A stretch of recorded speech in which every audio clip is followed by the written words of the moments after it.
So if we look first at the setup, number one, grip.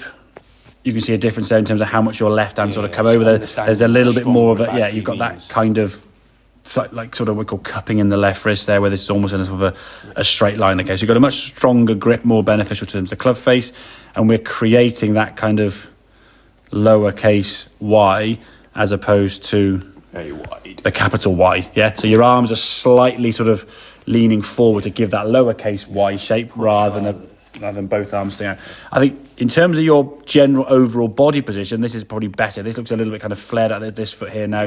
Looks a bit more weight on your left side. Maybe we can try to push your hands forward. You're kind of leaning on it a little bit. My feet set It wants to be kind of equal in the middle of your feet, both 50, 50, 50, 50. This one here on the left, I think, was pretty good.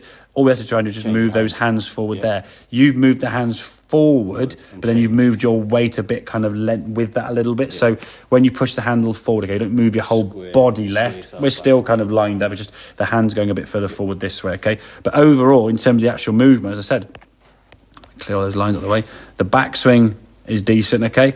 Okay, a nice turn with the shoulders, and now getting that club behind the ball there. Back, the knees starting to move in, okay? As we come back to the golf ball, decent strike position there, okay? And twisting through to a kind of fullish position. The reason this foot sort of ends up this way is because that foot's just too flat out and too far back, I think.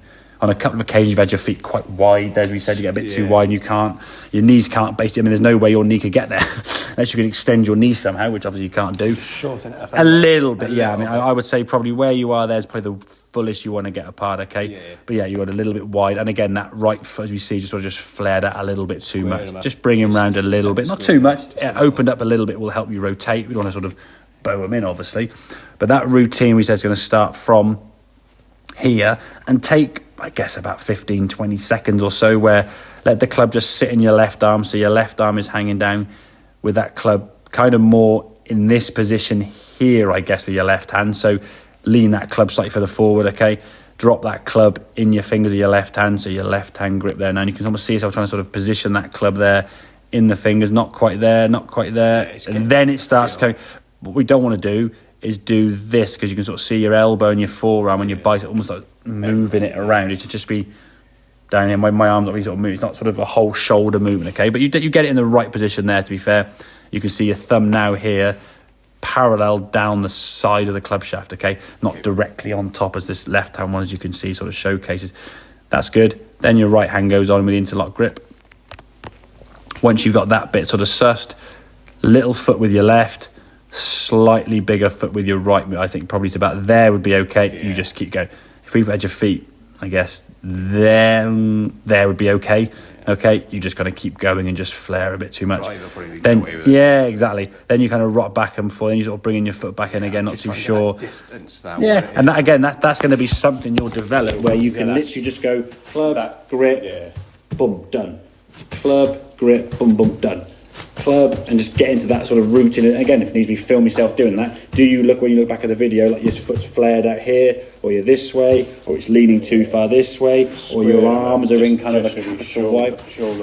Shoulder width is enough. Yeah, so we don't need any more than that. Okay, yes, a driver could get a little bit wider, but if you're that width with a driver there, we'd have your spine angle leaning back. You'd be kind of really back and try and really launch that up in the air as high as you can. So baseball swinging. Well, yeah, exactly, yeah. So, but generally there from that good position, that's it. Overall, the swing from lesson one, there's a lot more confidence how to swing fuller. I mean, the lesson one before was kind of like half and half, kind of all you had. So we're able to get a lot more kind of movement now with that. And you can see, all this sort of doing here now.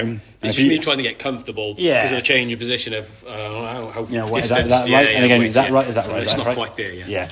So if you watch it kind of in full speed, you get yourself in a reasonable position there to start with. That's good. But you'll sort of see how long it sort of looks like fidgeting wise. So we're on sort of 20 seconds now. The club's going on 420 there on there. Club's going on. Good. We should be looking to at the goal ball now about sort of 428, 430. Bit of a shuffle again. Still going.